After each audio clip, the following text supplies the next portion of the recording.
I know what I'm going to say is going to make a lot of people upset, but I will not let this slide, it must be said. Let me explain. Some time ago, I decided to replay Forsaken.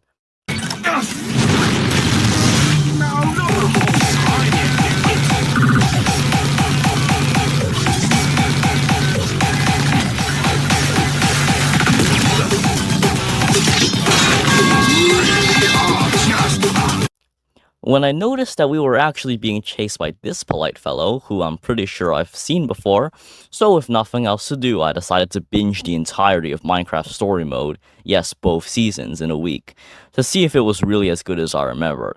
And after finishing it, I'd just like to say that this game probably has some of the worst writing I've ever seen in any video game ever. Considering that Minecraft Story Mode seems to be making a comeback, it bothers me that people seem to be glazing it to no end simply because this game is associated with Minecraft's golden age or something like that, so it's time someone stepped up and gave an actual hot take for once. Yeah, the game has its charm if you just play it and turn your brain off, but the moment you look at it from any serious logical or narrative sense, the entire thing completely falls apart. And by the end of this video, I will convince you that if this game didn't have anything to do with Minecraft, it would have been shelved long ago to rot in some bargain bin for the rest of time.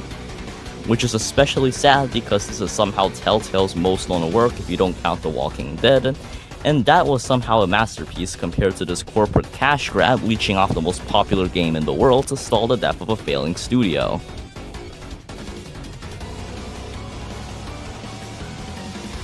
Part 1, The Illogical Witterstorm Disaster. Episode 1 actually has an okay first impression. The one thing I will complain about here is that there's no option to skip the opening cutscene because it gets really repetitive on repeat playthroughs, but otherwise I'd say it's okay since it's probably the best they could do when adapting a game with literally no story. The first minor issue I'll discuss is Petra's deal with Ivor, because even if Ivor wasn't going to rip her off, a single diamond for a wither skull is not a great deal. Do you know how rare those skulls are? At the very least, she should have asked for a diamond block, but right now that's probably the least of our worries. The real disaster happens when the wither storm is summoned, and I'm not talking about the immediate disaster, I'm talking about the logical disaster. Because when you really start to think about it, Ivor is literally summoning the wither storm for no reason. Apparently, his stated goal is to expose the Order of the Stone as frauds by showing that they can't defeat the Wither Storm, somehow, and because he's salty with them for kicking him out years ago, but unleashing a literal apocalypse to deal with that doesn't prove anything. All the Wither Storm does is eat and blow stuff up, and by that point I don't really think anyone would be concerned if Gabriel didn't hit the Ender Dragon with his sword. You can make the argument that Ivor didn't mean to destroy the world and that he would have defeated the Wither Storm instantly if Axel hadn't stolen the potion, but that just makes Ivor look negligent for failing to carry with him the one thing he needed to stop the storm before it got out of hand. And even if the Order can't defeat the monster today, that doesn't prove they lied in the past at all, just that the threat is too big for them. Maybe Ivor could have done something more reasonable, like show off the end crystals at EnderCon or make an allegation video or something, but no, apparently lying is an offense punishable with an eldritch entity of destruction. Imagine if you cheated on your math test in high school and the teacher got so angry he blew up the entire street in retaliation. That's literally how absurd the escalation is. Yes, so what if the Order lied? It's not like it hurt anyone, at worst they were a bunch of cowards who cheated with the command block. Under scrutiny, the whole Witterstorm plan boils down to one man's temper tantrum over being kicked from a gang, which is probably one of the most contrived ways I've ever seen a disaster start. And ironically, it actually made me respect the Order more, because if they were truly always cowards, they never would have tried to fight the Witterstorm at all. And this is a perfect segue into the next episode where Jesse has to go find either Magnus or Ellegaard. And this is one of the times I'll actually give the game credit where it's due, because this is a pretty good usage of the story mode mechanic, since the episode is completely different depending on who you seek. This doesn't happen again for the rest of the game for the most part, so I appreciate it. Another thing I appreciate is just how unique the Wither Storm is. Even if it does exist for no reason, it's a genuinely terrifying threat reminiscent of kaiju like Shin Godzilla, one of my favorite Godzilla movies. And even if the eye and tentacle design to signify cosmic horror is overdone, I'd still rather have it done well, which this does. It's probably one of the only good things to come out of this game. Surprisingly, episodes 2 and 3 are actually very light on the plot holes, so it's good to see that for once the writers actually locked in. This isn't a major plot hole, but it still frustrates me because of how inconsistent it is. In episode 3, at one point Jesse digs a massive tunnel through hundreds of stone blocks in minutes with his bare hands. But in Ivor's lab, now he suddenly can't dig through a 1-block stone door to save his life. Unless the world keeps turning adventure mode on and off at random, there is no justification for Jesse's abilities fluctuating every 2 scenes. Besides, nobody mentions how somehow Jesse's group can travel millions of blocks in what seems like weeks, but maybe they went through the nether or something at some point, and or the world generation is so unstable that the farlands generate closer. In episode 4, when Jesse gets his new armor, he just tosses the armor Magnus or Ellegaard gave him, at the cost of their lives mind you, away like trash, as if suddenly their lives mean nothing to him because they were frauds. Even if they were frauds, they all helped to fight the Witterstorm, which is actually great character development, because whichever member died believing they had helped kill the Witterstorm and gave their armor to Jesse knowing it would put them in danger. That alone deserves a lot of respect. But no, because Ruben is Jesse's pet, he gets the more emotional moment and Jesse builds a huge memorial for him while completely forgetting about who died to get there. As nobody, not even Gabriel, comments on how emotionally contrived this is. Soren also just runs off and we literally never see him again. He just dips with literally 0 resolution, so it feels like it just cut off his arc in the middle and never returned to it. There's also an option for the Ocelots to come and help with the Witterstorm fight if you help Lucas find them, and I was hoping the story was going to take this temporary alliance further, but Jesse doesn't even acknowledge their help at all because he has some beef with them at EnderCon or something. Mind you, they hated Jesse and still risked their lives helping him. The least Jesse could do is give them a shout out. You can make the argument that they were only there to help Lucas, but Lucas himself completely ignores his own friends as well at the ceremony, and poor Gabriel is out here taking the heat for the failings of his entire group from this crowd. The whole Wither Sickness plot point feels completely wasted here too, because everyone who got infected just recovers instantly, and this is the moment where Minecraft Story Mode lost all sense of consequence, because I'm not a doctor, but I'm pretty sure recovering from an illness that crippling shouldn't be that simple, and I hate how big of a deal they're making over the Order lying, because logically destroying the entire world and lying about killing a dragon are not the same thing. Yet the game spends its entire 4th episode trying to convince you that these two misdeeds are somehow morally equivalent. Your entire world is in shambles. That should probably be the least of your worries right now. But no, let's go bash on Gabriel and hold a state funeral for Jesse's pig while Magnus or Ellegaard are probably still rotting under that tree. And this is where I'm going to discuss the second part of Season 1, because in my opinion, this is where the writing goes from wildly inconsistent to completely flying off the rails. Part 2, the collective of interdimensional stupidity.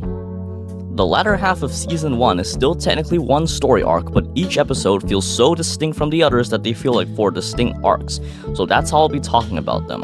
The 4 arcs are the Skyblock arc, the Fan Service arc, the Clanker arc, and the Hunger Games arc. So first off is the Skyblock arc, and even though I'm pretty sure it hasn't been that long since the Witterstorm arc, here is where we get to one of the biggest leaps of logic in the whole story.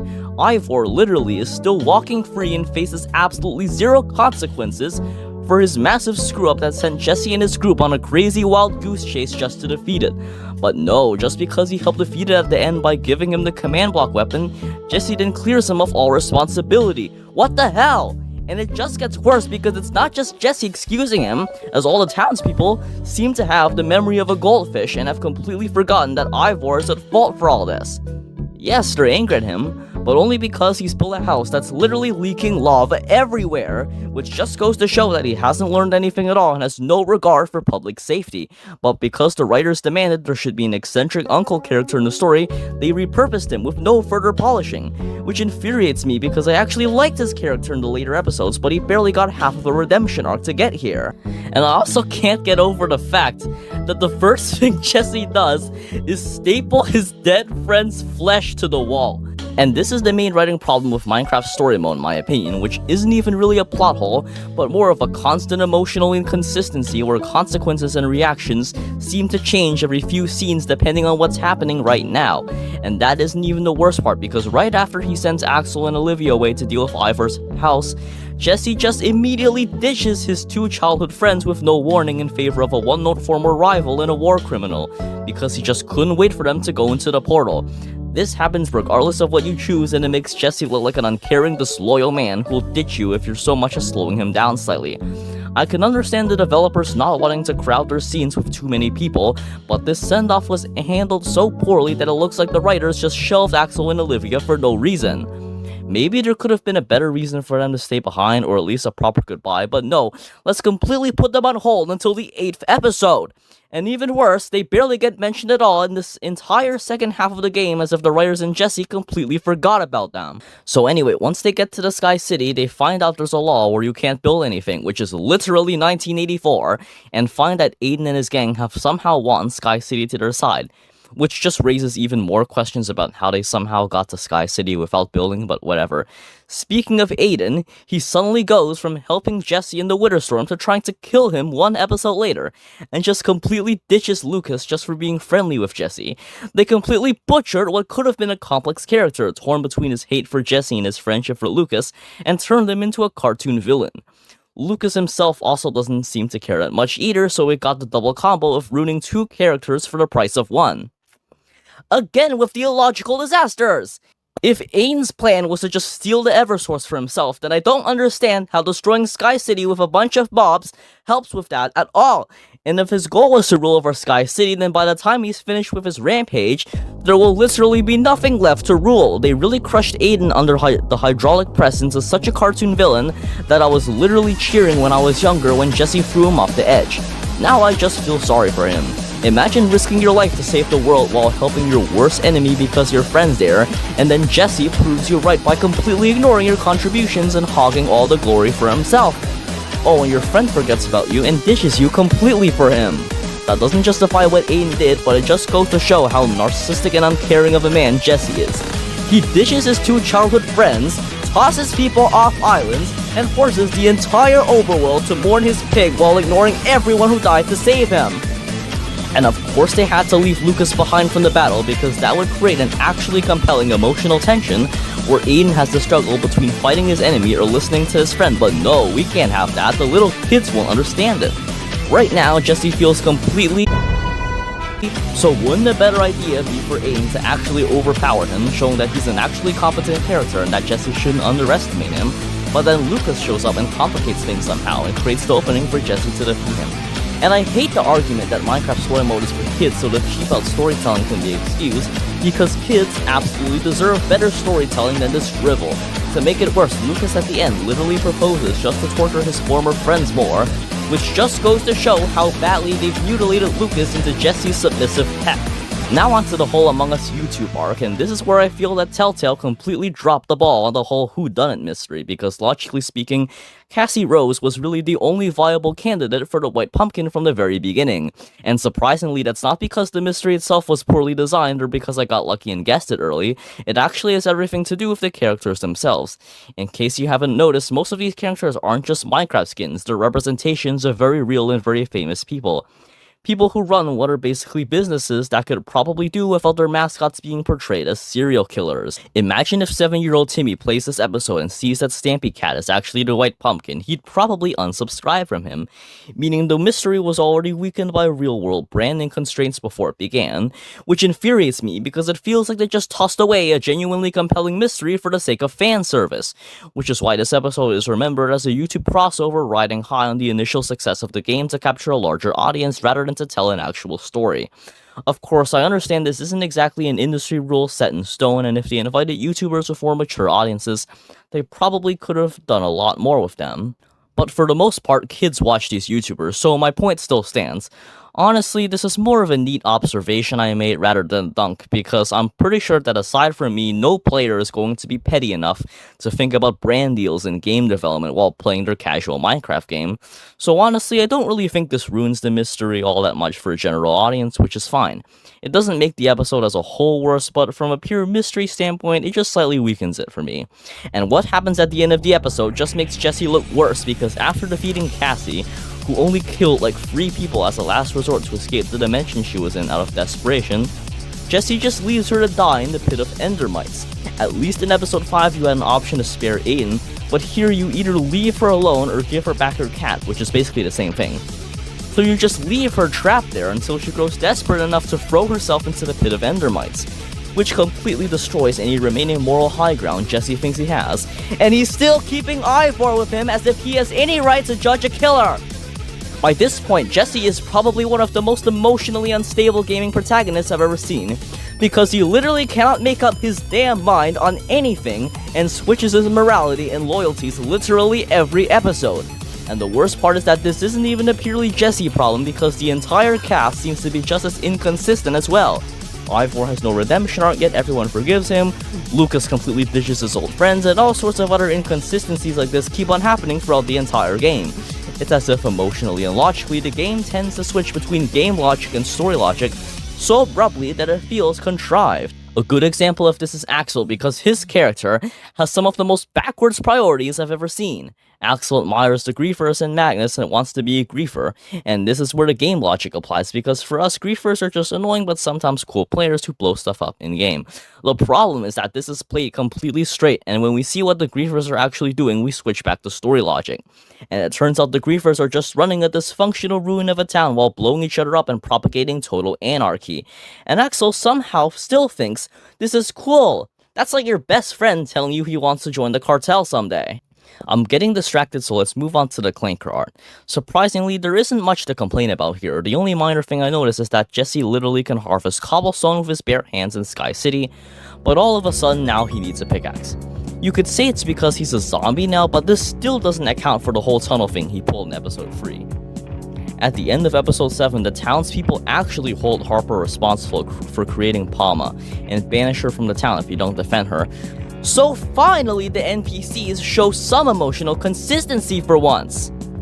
Episode 8 is just kind of mediocre because I literally remember the plot of the entire game, except episode 8. But anyway, their goal now is to find the old builders, which are basically this collective of interdimensional travelers who created the whole portal network and are now running what appears to be a rip-off Hunger Games for fun. And this is where Harper goes from an actually coherent character to just confusing the hell out of me, because she literally pushes the entire gang off the ledge into the spleef game for literally no reason. Couldn't there have been at least an explanation or a better way for them to get down? Did Harper really need to push them as if all of a sudden she was betraying them when she goes back to being their ally later anyway? And after that debacle, we see Ivor and either Lucas or Petra get crushed by a piston before suddenly respawning as if the game is in survival mode, even though for literally the entire game, the game was in hardcore mode where characters die permanently. Then again, this is the old builders world, so they probably turned that on just to avoid getting all their competitors killed. After that, our goal is to take down the games, and this is where we meet Emily, who genuinely might take the crown for the most inconsistent character, even more than Jesse, because in my playthrough she went from fighting Jesse to making a deal with him, then betraying him again, then making another deal with Jesse forgiving her immediately, then almost betraying him again, then finally joining him. Jeez, are you going to fight me or are you going to help me? Make up your damn mind already! And now suddenly Axel and Olivia just pop back in with no warning after having been absent for half the game just so that Hadrian can hold them hostage. The whole rally speech is nice, but it's strange that somehow all the gladiators are not guarding the town at this very moment long enough for him to finish. Anyway, after this, Jesse uses the power of friendship or something to kill Hadrian, he gets to Atlas, returns home, yada yada yada. Don't worry, I'm going to get to all of the shenanigans in Season 2 in another video because I'm not done tearing this game apart yet. Now, does that mean the game is bad? Not by a long shot. In the end, it's still pretty fun by itself if you ignore all the inconsistencies. No matter what I think, it's still going to be an invaluable part of Minecraft history, and you certainly don't need to be a writer to enjoy it. It's just that as I am a writer now, I can't quite shake all the flaws myself, so if nothing else, just take this as a piece of satire and or my unhinged screaming. I'll see you in the next video.